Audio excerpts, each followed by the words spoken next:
सुन के ताजुब कर रहे होंगे, अरे भाई इन इख्तिलाफ के भी थे, आई के लगे, अरे तनकीद बड़े तामीर, मुझे क्या इसको क्या जरूरत है? वो हर चीज हमारा बनाना आपको मालूम है।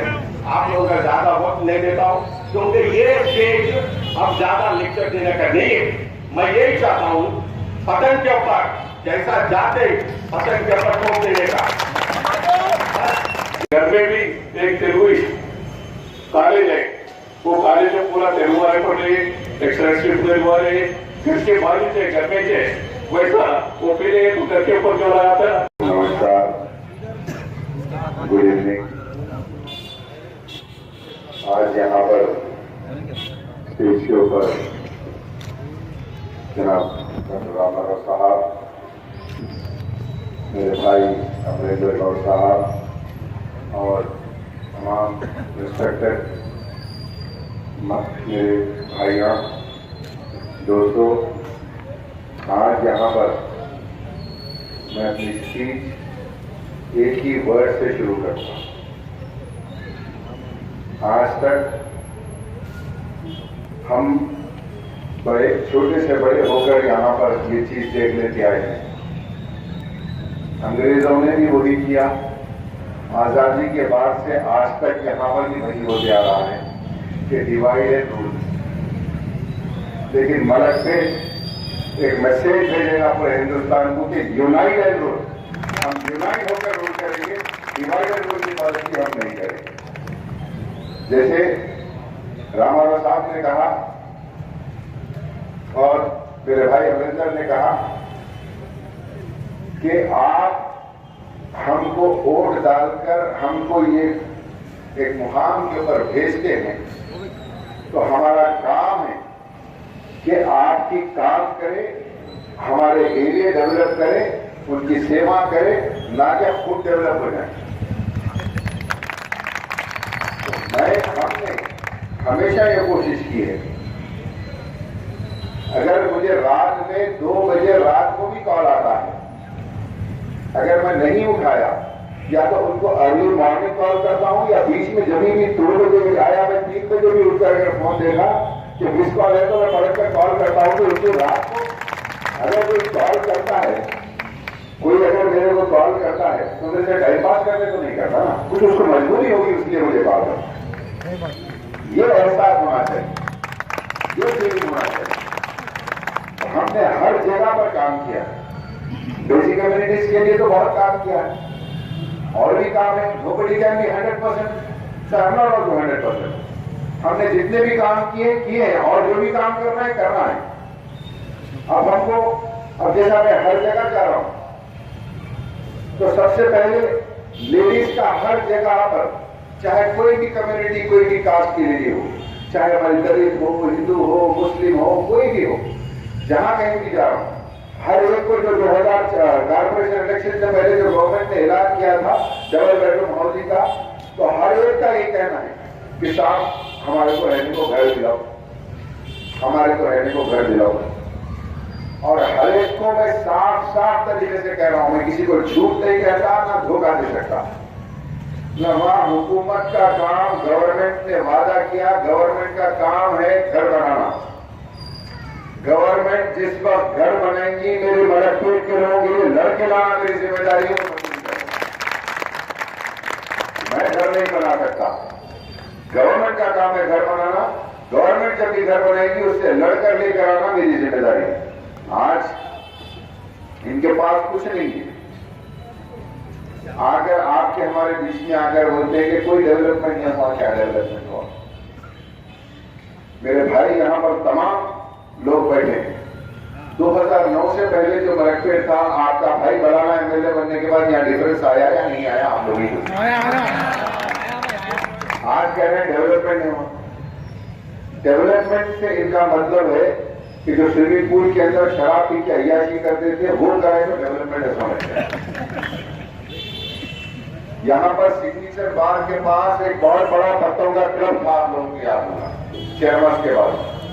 वहां से सब लोग मामूल खाते थे और हमारे बच्चे जुए में जाके पैसे हारते थे। मैं वो बंद कराया तो इनका कार्य का मतलब है डेवलपमेंट हो गया। ये तकलीफ है। काम के हद तक आज नहीं बोल सकते, अननेसेसरी झूठे बातें। एक आदमी यहां पर बोल सकता कि बलाला यहां पर लैंड डीलिंग्स के अंदर कहीं पर इन्वॉल्व हुआ बोलकर? आज शहर का यही इल्जाम लगा है और कोई है नहीं इनके पास बात। तो आज मैं आप तमाम का और मेरे जितने भी भाई यहाँ पर श्रीधर सब लोग हैं, सबका मैं तहे दिल से धन्यवाद करता हूँ, शुक्रिया अदा करता हूँ कि आप लोगों ने ये वॉलेंटरली, अमरिंदर भाई और डॉक्टर साहब सब लोग आए, मेरी हिम्मत अफजाई बोलने के लिए मैं आप तमाम का शुक्रिया अदा करता हूँ। और आपको ये वादा करता हूँ कि चाहे कहीं भी कुछ हो जाओ, मलकपेट एक भाईचारे एक फैमिली की वजह से आगे बढ़ेगा और हम इसको सब मिलकर आगे बढ़ेंगे। आज ये काम होने के बाद हमको काम करने का है हमारे नौजवानों के ऊपर, यूथ के ऊपर। यूथ का सबसे बड़ा मसला एम्प्लॉयमेंट का है। एम्प्लॉयमेंट पे हमको फोकस करना है, एम्प्लॉयमेंट पे हमको काम करना है। हमने प्रपोजल बनाकर गवर्नमेंट को भेजा है। अब गवर्नमेंट जॉब तो हर किसी को नहीं मिल सकती। अगर स्वीपिंग के उसके अंदर कुछ काम निकलेंगे, बल्दिया में कुछ काम निकलेंगे, 2-4 बच्चों को 10 बच्चों को रखा देंगे। गवर्नमेंट के कोई जॉब्स निकलेंगे तो उनको जरूरत है कि वो पब्लिक सर्विस कमीशन का एग्जाम लिखे। 1000 जॉब है तो 10 लाख बच्चे लिखते उसके अंदर एग्जाम, 1000 जॉब खुल होते उसके अंदर, उतना कॉम्पिटिशन है। तो हमको चाहिए कि हम एक एटमॉस्फेयर क्रिएट करें कि वॉलंटरीली बच्चों को एम्प्लॉयमेंट मिले, रोजगार मिले, पेट भरने के लिए खाना मिले। अगर उसको पेट भरने के लिए मिल जाएगा तो दूसरे 10 बुराइयां खुद ब खुद खत्म हो जाएंगी। बच्चा मसरूफ हो जाएगा तो दूसरे 10 बुराइयों से दूर हो जाएगा। तो हमने यहाँ पर जो बी ब्लॉक्स है, अकबरबाग के अंदर जो बी ब्लॉक है, तो 60-65 एकड़ का फ्लैट है। हमने ये प्रपोजल बनाया कि आज मेट्रो रेल यहाँ पर चालू होगी। अगर माधवपुर, कुकटपल्ली, हाईटेक सिटी कहीं से भी यहाँ पर आना है तो हार्डली 10-15 मिनट के अंदर आ जाओ मेट्रो रेल। नहीं तो अगर आप गाड़ी गए तो खाली नलगुंडा क्रॉस करने आधा घंटा होना। आज मेट्रो रेल से कुकटपल्ली से भी यहाँ पर 10-15 मिनट में आ जाए।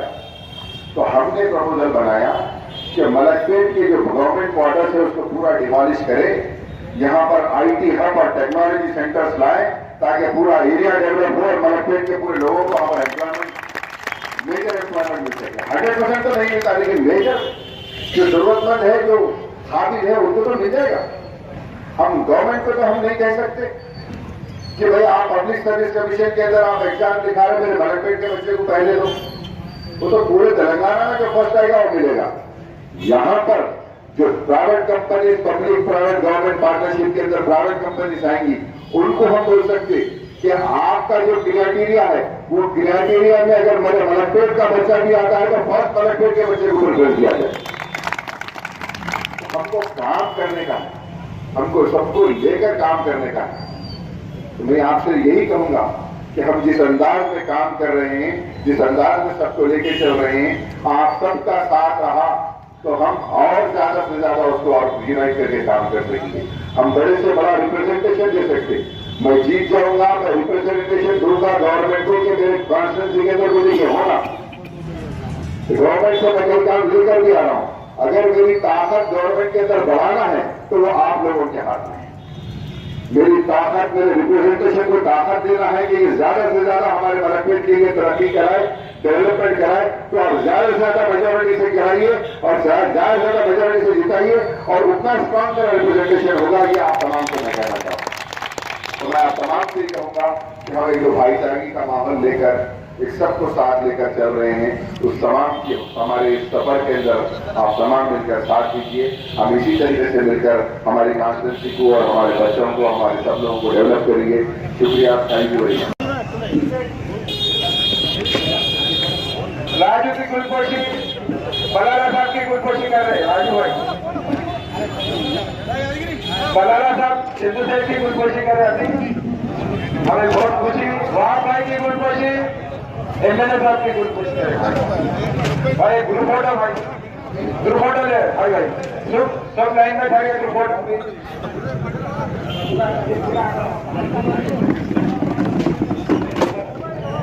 आप आपको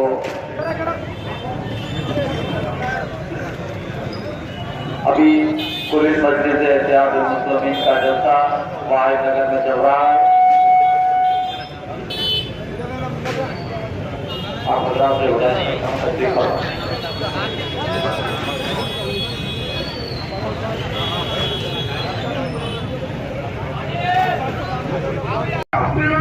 सुन के ताजुब कर रहे होंगे, अरे भाई इन इख्तिलाफ के भी थे आई के जगह, अरे तनकीद बड़े तामीर मुझे क्या अल्लाह की बरकत से नजीब तशक्कुर फरमा इज्जतमाब मौलाना अली कादरी साहब, जनाब अहमद साहब इंचार्ज शोबे तदरीन मजलिस इत्तेहाद मुस्लिमीन, जनाब शफी साहब नुमाइंदा कॉर्पोरेटर, जनाब मिनहाज साहब, जनाब अबरार साहब और मेहरबान मजलिस इत्तेहाद मुस्लिमीन,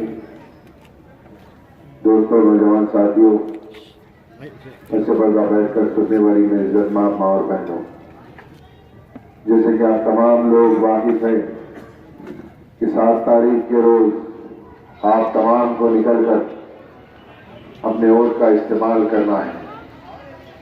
आज आपके दरमियान में कई उम्मीदवार, कई पार्टियों के लोग आ रहे हैं और ये कह रहे हैं कि मैं अच्छा,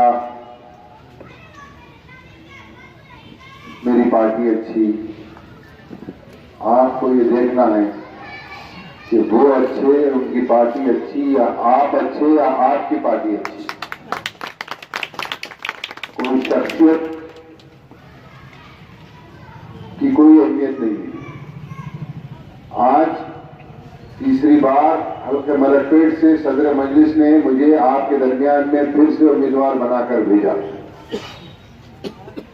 इसकी वजह यह है कि आपने देखा है कि पिछले 9.5 साल में हमने एक बहुत अच्छा माहौल बनाकर यहाँ पर मलकपेट के अंदर हम आगे बढ़ रहे हैं।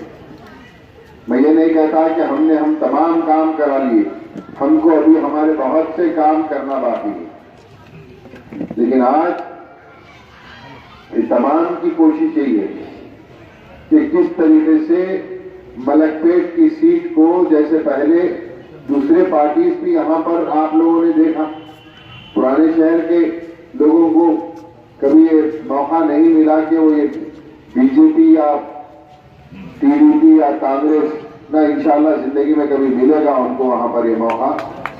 आज मलकपेट में पिछले 9.5 साल से वो देख रहे हैं कि मजलिस इत्तेहाद मुस्लिमीन यहाँ पर है, और आपने गुज़िश्ता में 9.5 साल से पहले ये तमाम बीजेपी, टीडीपी, कांग्रेस सबके लोगों को देखा।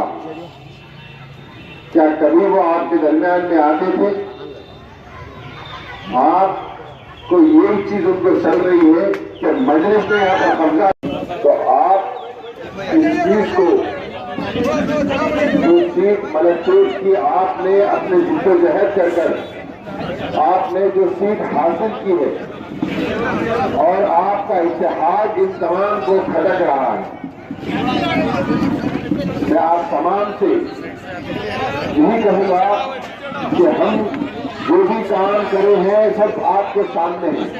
आज मलकपेट के अंदर और बिलखुसूस वाहिद नगर के अंदर मैं सदर मजलिस का इस्तकबाल करता हूँ।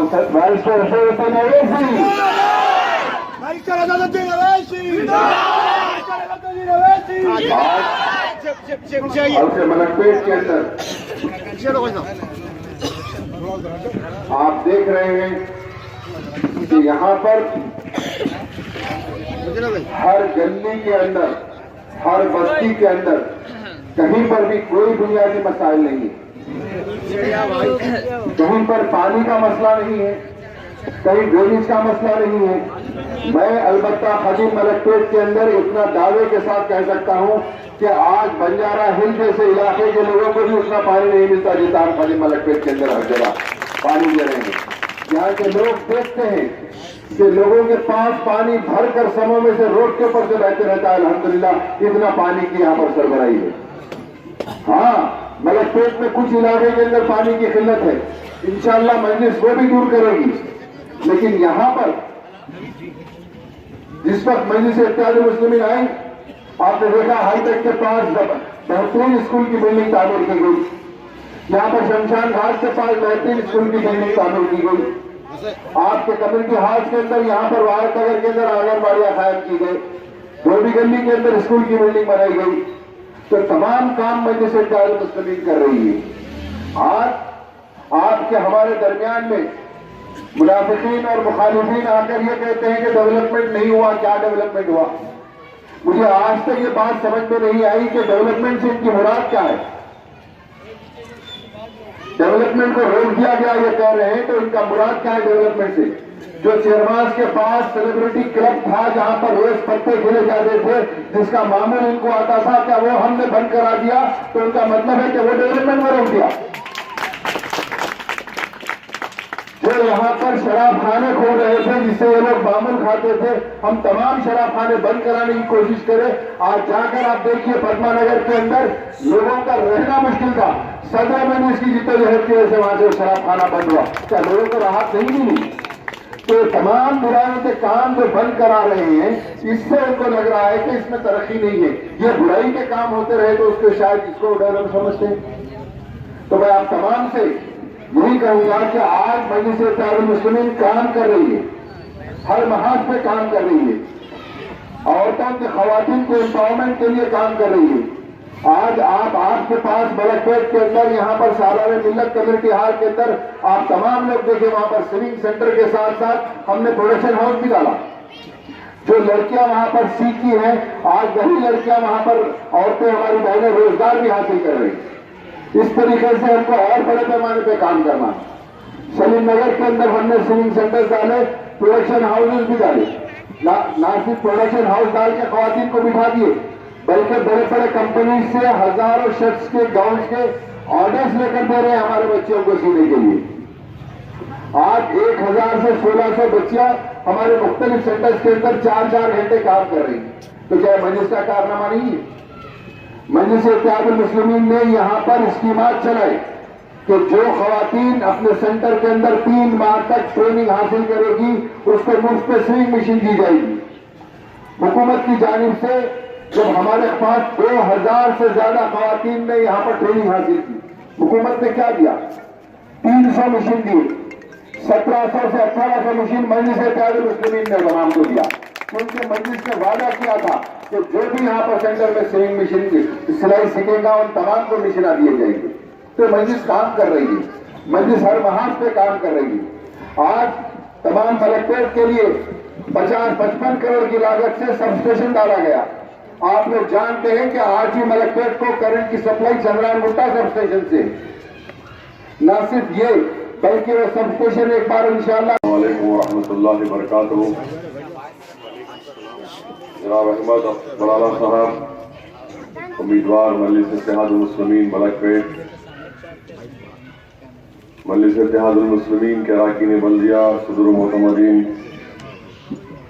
मुहिबान मजलिस इत्तेहाद मुस्लिमीन, मेरे बुजुर्गों, अजीज दोस्तों, अभी आपने तफसील से जनाब अहमद बलाला साहब से हल्का असम्बली मलकपेट के तरक्याती काम जो अंजाम दिए उसका जिक्र सुना। मुस्तकबिल में वो क्या करना चाहते हैं उसका भी जिक्र आपने सुना। मजलिस इत्तेहाद मुस्लिमीन की मुखालिफत में जो उम्मीदवार मैदान में है, जो सियासी पार्टी हमसे मुकाबला कर रही है, इनके पास ना तो कोई एक कॉन्क्रीट प्लान है, ना कोई मुद्दा है, सिवाय मजलिस इत्तेहाद मुस्लिमीन के उम्मीदवार पर शख्सी हमले करना। और अगर मजलिस इत्तेहाद मुस्लिमीन के उम्मीदवार पर शख्सी हमले करने से अगर कोई सियासी पार्टी या उसका उम्मीदवार ये समझ रहा है कि उसको वोट मिल जाएंगे, वो खुशफहमी का शिकार है। क्योंकि अजीज दोस्तों और बुजुर्गों, मजलिस इत्तेहादुल मुस्लिमीन के उम्मीदवार ने हल्का असम्बली मलकपेट में तमाम तबकों को, तमाम मजहब के मानने वालों को, तमाम फिरके के लोगों को साथ लेकर चला। और ये मजलिस इत्तेहादुल मुस्लिमीन की पॉलिसी है। मजलिस इत्तेहादुल मुस्लिमीन तमाम को साथ लेकर मुत्तहिद रखकर आगे लेकर चलती है। ये मजलिस इत्तेहादुल मुस्लिमीन की जो बहुत बड़ी कामयाबी का राज है। आज मजलिस इत्तेहादुल मुस्लिमीन से इख्तिलाफ या मुखालिफत की वजह यही है कि ये जमात सबको साथ लेकर चलती है। आज आप देखते हैं कि बीजेपी के पास कोई प्रोग्राम नहीं है। बीजेपी के कौमी सदर अमित शाह हैदराबाद आते हैं, तेलंगाना के मुख्तलिफ जिले में जाकर तकारीर करते हैं और सिर्फ अपनी तकरीर में एक ही जुमला होता है कि असदुद्दीन ओवैसी या फिर अकबरुद्दीन ओवैसी या फिर मजलिस इत्तेहादुल मुस्लिमीन को MIM को तेलंगाना से मुक्त कर दूंगा। अमित शाह दिखने में अच्छे खासे हैं, मोटे ताजे हैं, तो ये समझते कि बस मैं बोल दूंगा तो हो जाऊंगा कि मजलिस को तेलंगाना से खत्म कर देंगे। आप अंदाजा लगाइए कि एक बरसर इख्तिदार जमात का सदर है, बजाय उसके कि बताना कि तुम तेलंगाना में क्या करना चाहते, क्या तुमने 4 साल में कुछ नौकरियां दी जो तुमने वादा किया था। तुम्हारे बॉस नरेंद्र मोदी ने कहा था कि हर साल 2 करोड़ नौकरियां देंगे, उसका जिक्र नहीं।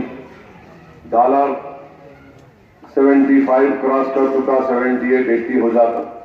पेट्रोल डीजल की कीमतें आसमान को छू रही हैं, मगर बीजेपी के सदर आकर सिर्फ मजलिस इत्तेहादुल मुस्लिमीन पर तनकीद। अब तो हद ये हो गई कि उनको तकलीफ भी है कि हमको बिरयानी खिला रहे। अरे क्यों उनको बिरयानी खिला रहे? अरे समझ में नहीं आता कि जब इंटेलेक्चुअल डिबेट या फिर कोई कॉन्क्रीट इशू नहीं होता तो वही इंसान जिसका दिमाग खाली हो जाता आइडियाज से, सोच और फिक्र से, तो वो इसी तरह से गुफ्तगू करता है कि बिरयानी खिलाए इनको, ये रजाकारों की जमात है। अमित शाह को अगर तारीख नहीं आती तो तारीख पढ़ लो आप, नहीं रिजर्वेशन नहीं मिल सकता मुसलमानों को। बीजेपी बताना यह कि चाह रही है कैसे रिजर्वेशन नहीं मिलता। हिंदुस्तान के आईन में आर्टिकल 15 और 16 वाज़ेह तौर पर कहता है कि वो कम्युनिटी जो तालीमी तौर पर और समाजी इक़्तिसादी तौर पर पसमानदा रिजर्वेशन मिल सकता। हिंदुस्तान का आईन इस बात की इजाजत देता है, मगर बीजेपी का अमित शाह कहता है नहीं मिल सकता मुस्लिम रिजर्वेशन। हम मजहब के नाम पर नहीं, हमारी पसमानदगी के नाम पर। और पसमानदगी किसमें? सुदीर कमेटी की रिपोर्ट में है, जो एक इंपेरिकल एविडेंस है। महाराष्ट्र में मराठों को देंगे, मगर महाराष्ट्र के जो मुसलमानों की बरादरी है, असेंबली का रेजोल्यूशन है, उसको बोलेंगे नहीं देंगे। तो मेरे भाई, ये असेंबली इलेक्शन एक रिहर्सल है। हम मलकपेट से इंशाअल्लाह कामयाबी जरूर हासिल करेंगे, मगर असल लड़ाई जो है वो पार्लियामेंट इलेक्शन की है। और हमारी कोशिश यही है कि हिंदुस्तान की सियासत में सिर्फ 2 पार्टी नहीं रहना, कांग्रेस और बीजेपी। ये जरूरी है कि इलाकाई पार्टियों का एक फोरम बने। और मुझे पूरा यकीन है कि आइंदा पार्लियामेंट इलेक्शन के नतीजे के बाद जो भी हुकूमत बनाएगा उसमें इलाकाई पार्टियों का बहुत बड़ा रोल होगा। और ये जरूरी है हमारे लिए। अकलियत मुस्लिम अकलियत के लिए जरूरी है, दलित के लिए जरूरी है, वरना ये कांग्रेस और बीजेपी मुल्क को बर्बाद कर चुके हैं।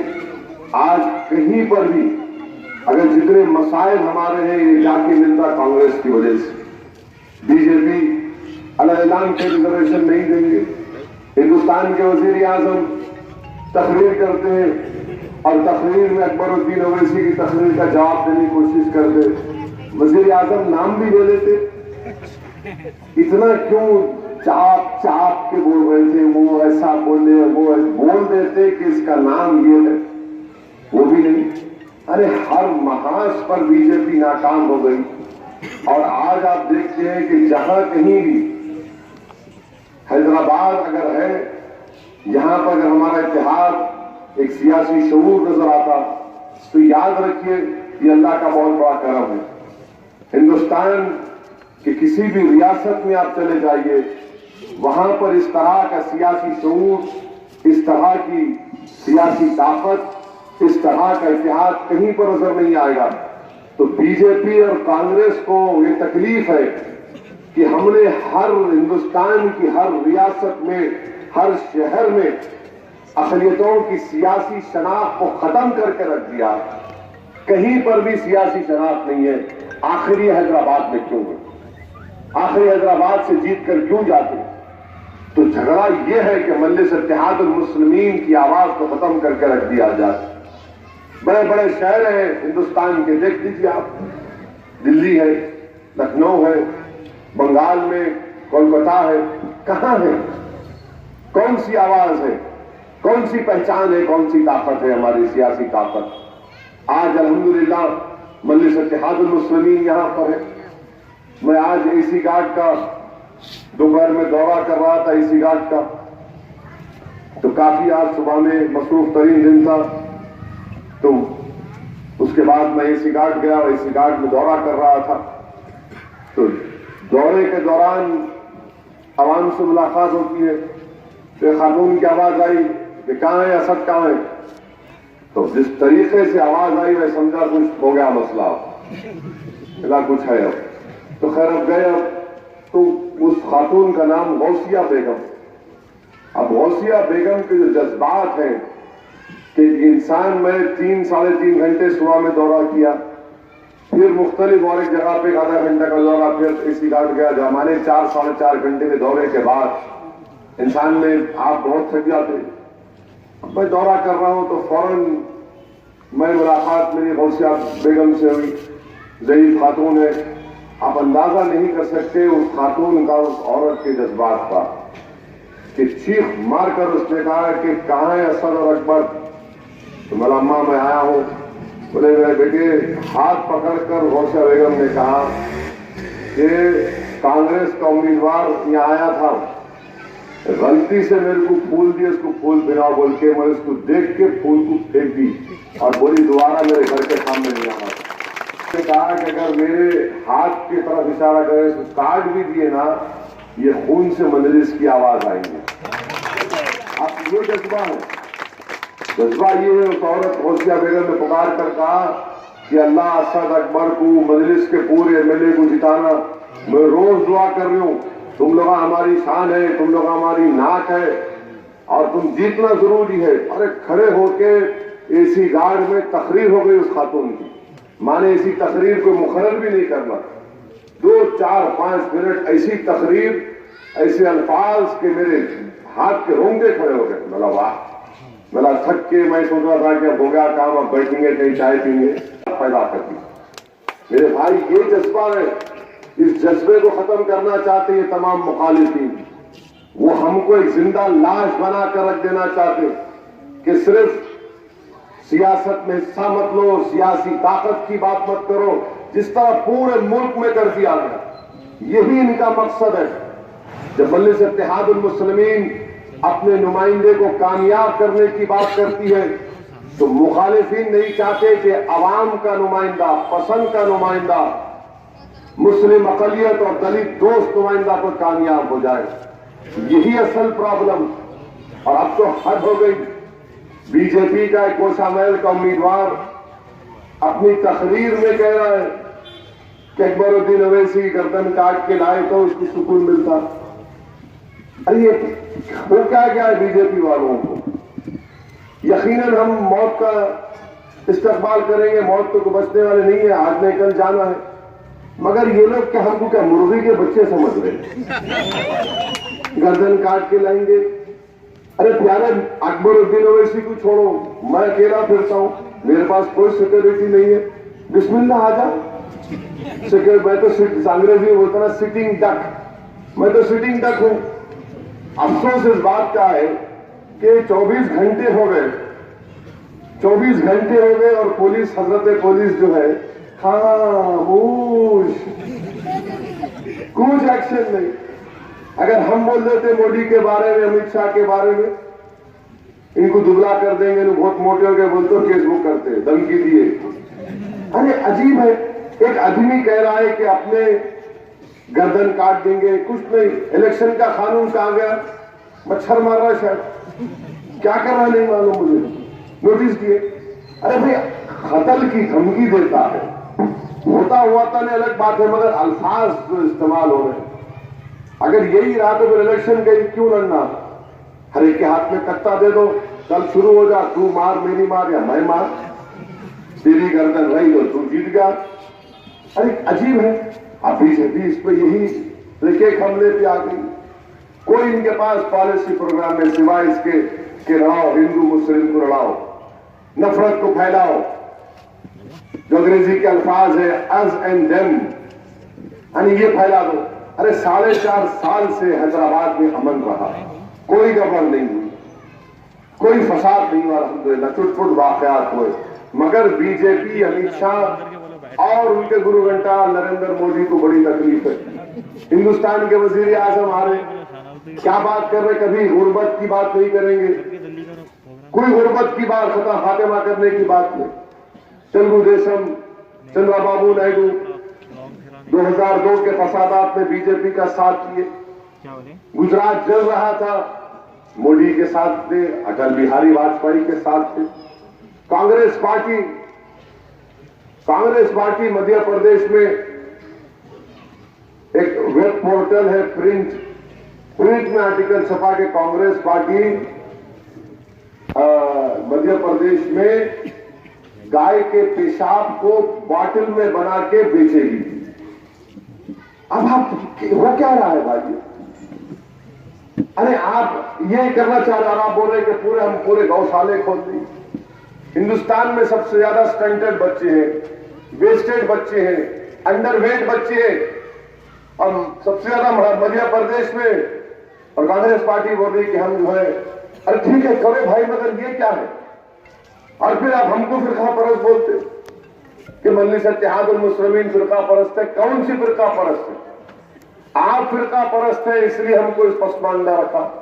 हम तो हुकूमत से लड़के 201 रेजिडेंशियल स्कूल खोला है पूरे तेलंगाना में, 50,000 बच्चे उसमें पढ़ रहे, आप उसकी फिक्र नहीं है। हर महाज पर इनकी कोशिश ये है कि हिंदुस्तान का कैरेक्टर बदल दिया जाए। कांग्रेस पार्टी कुछ नहीं बोलती। उत्तर प्रदेश का चीफ मिनिस्टर कॉन्स्टिट्यूशन पर रोक लिया, बोलता है कि तुम अली को रख लो, मैं बजरंग बली को रख लूंगा। अरे ये मुल्क बजरंग बली के मानने वालों का भी है, अली के मानने वालों का भी है, मगर ये कौन सी नफरत है कि जिसके नाम के साथ मुसलमान होगा उसको हम छोड़ देंगे? यानी आप बताना ये चाह रहे हैं कि तुम हिस्सेदार नहीं, तुम किराएदार हो, तुम इस मुल्क में जिंदा रह रहे हो हमारे रहमो करम की वजह से नहीं, हम कॉन्स्टिट्यूशन है हमारे लिए, आइन रखिए। अगर हमारे नुमाइंदे रहेंगे, आपकी पार्टी रहेंगी, तो आपकी आवाज रहेंगी, आपकी ताकत रहेगी। ये जितने जो मुखालिफीन है ना, ये चमचे हैं, इनकी जबान नहीं खुलती इनके सियासी लीडरों के सामने, आंख में आंख नहीं मिला सकते इनको गुस्सा किस बात का है कि मजलिस का एक एमपी, मजलिस के 7 एमएलए तेलंगाना के असेंबली में खड़े होकर सबसे मुकाबला करते। यही चीज है, यही मिजाज हमको बरकरार रखना है, बेबाकी का, बेखौफ होकर हक को बयान करने का। तो मेरी आपसे गुजारिश है कि 7 दिसंबर के दिन मजलिस के हक में अपने वोट का इस्तेमाल करिए, अपनी ताकत को मजबूत करिए, अपने इत्तेहाद को मजबूत करिए। ये जो हमारी बरसों की मेहनत है, इसको और ताकत बख्शिए। शुक्रिया, खुदा